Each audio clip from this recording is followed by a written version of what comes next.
Bismillahirrahmanirrahim. Assalamualaikum warahmatullahi wabarakatuh. Sobat Ruhid Muslim Story yang dimuliakan Allah, semoga kita selalu dalam keadaan sehat walafiat. Amin ya rabbal alamin. Agar dibuatkan sepatu sebaik mungkin supaya bisa dipakai selama 1 tahun. Aku tertawa karena belum sempat orang itu tersebut memakai sepatu pesanannya, sudah kucabut nyawanya. Malaikat adalah makhluk yang diciptakan Allah Subhanahu wa Ta'ala tanpa memiliki nafsu seperti manusia dan hanya patuh kepada Allah Subhanahu wa Ta'ala. Walaupun malaikat tidak memiliki nafsu, namun malaikat juga pernah mengalami emosi dalam menjalankan tugas mereka.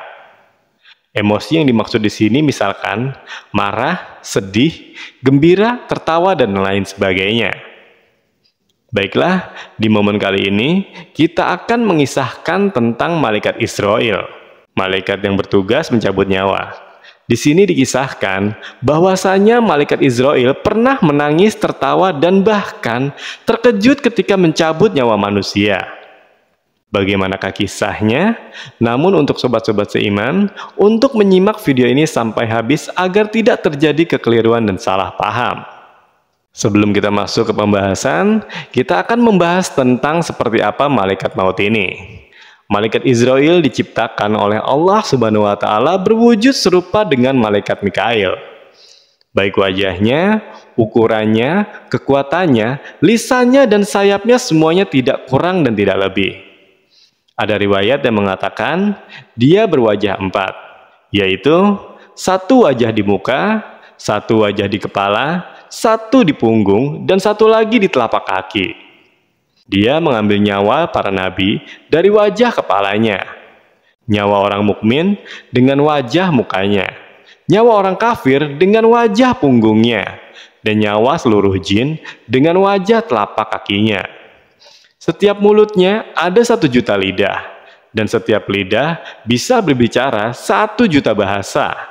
Jika seluruh air di lautan dan sungai di dunia disiramkan di atas kepalanya, maka tidak setitik air pun akan jatuh melimpah. Ini menandakan begitu besarnya wujud dari malaikat ini. Malaikat Israil diberi kemampuan yang sangat luar biasa oleh Allah Subhanahu wa Ta'ala, sehingga barat dan timur dapat ia jangkau dengan mudahnya.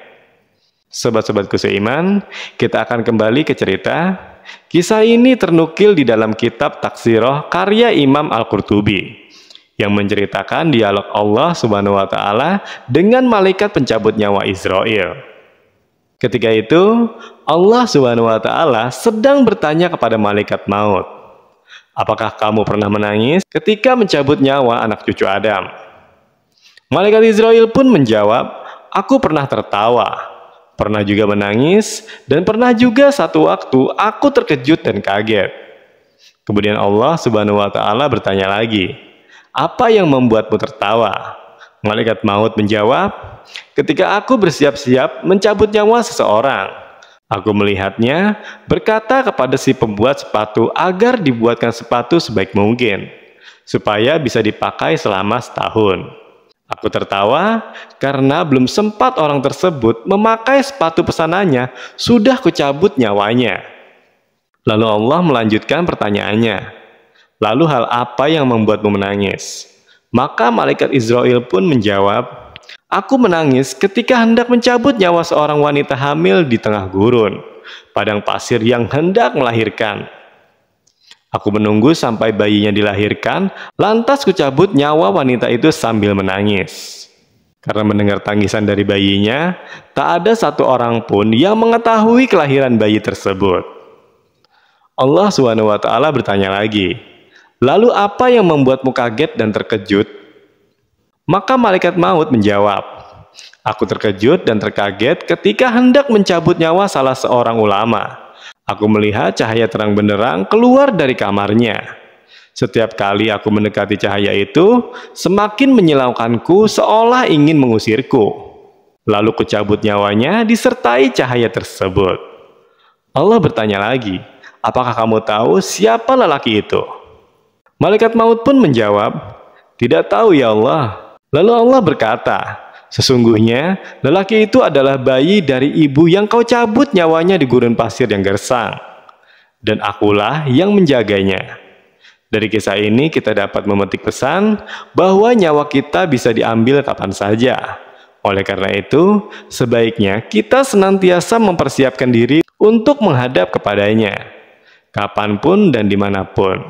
Wallahu a'lam bishawab. Jadi itulah kisah tentang ketika Israel mencabut nyawa. Baiklah, semoga kisah kali ini dapat memberikan kita semua pelajaran dan manfaat. Sampai jumpa di kisah-kisah seru yang penuh makna selanjutnya. Saya akhiri. Wassalamualaikum warahmatullahi wabarakatuh.